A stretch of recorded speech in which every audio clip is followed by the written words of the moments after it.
දැන් සොයානඹ නෞකා YouTube channel එකට ආදරෙන් පිළිගන්නවා. අද අපි මේ වීඩියෝ එකකින් කියලා දෙන්න බලාපොරොත්තු වෙන්නේ Photoshop වල නිවැරදිව සිංහල ටයිප් කරගන්න විදිය.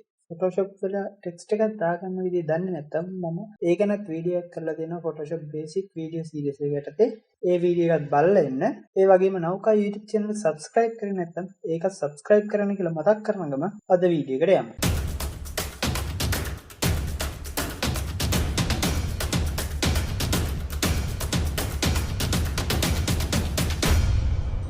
මුලින්ම අපි බලන්න යන්නේ සිංහල Unicode භාවිතා කරලා නිවැරදිව සිංහල ටයිප් කරගන්න විදිය.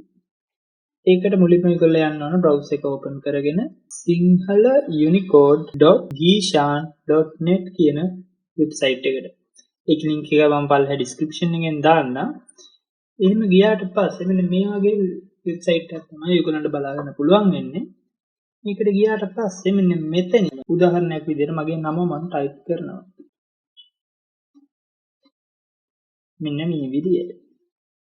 ඔයගොල්ලන්ට මේක හරියටම ඉංග්‍රීසි වලින් ටයිප් කරගන්න ඕන විදිය දන්නේ නැත්නම් මෙතනින් ක්ලික් කරාට පස්සේ ඔයගොල්ලන්ට මෙන්න මේ වගේ ටැබ් එකක් එනවා. මේ ටැබ් එකෙන් ඔයාලට අවශ්‍ය විදියට අකුරු බලාගෙන ඉංග්‍රීසි වලින් ටයිප් කරගන්න පුළුවන්.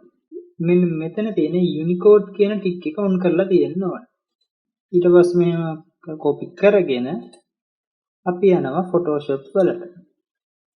Photoshop වලට ඇවිල්ලා අපි copy කරගෙන ආපු එක paste කරන්න ඕනේ.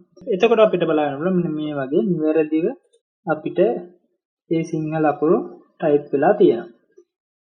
ඊට පස්සේ අපිට අවශ්‍ය විදිහට සිංහල font select කරගෙන අපිට design එක කරගෙන යන්න පුළුවන්. ඊළඟට තවත් ක්‍රමයක් තමයි මෙතන අපි Windows ගිහිල්ලා Windows වල තියෙනවා clips කියලා ටැබ් එකක්. අන්න ඒකට ටික් එකක් දාගත්තම මෙන්න මේ වගේ ටැබ් එකක් අපිට බලා ගන්න පුළුවන්. මෙන්න මේ ටැබ් එකේ අපිට අවශ්‍ය විදිහට අපිට අවශ්‍ය අකුර එහෙනම් ඩබල් ක්ලික් කරාට පස්සේ මේ විදිහට නිවැරදි විදිහට අපිට ටෙක්ස්ට් එක දාගන්න පුළුවන්. ඒ අකුර ටයිප් කරගන්න පුළුවන්. මේ විදිහට.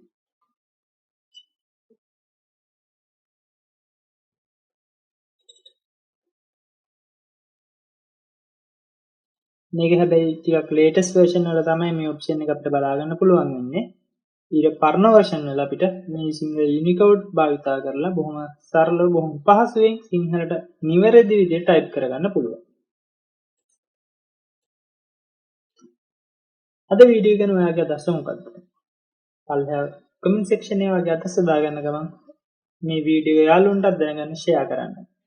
එහෙනම් මේ වගේම තවත් වීඩියෝ හැම වෙලේම බලාපොරොත්තු වෙන්න අදට සමුගන්නවා.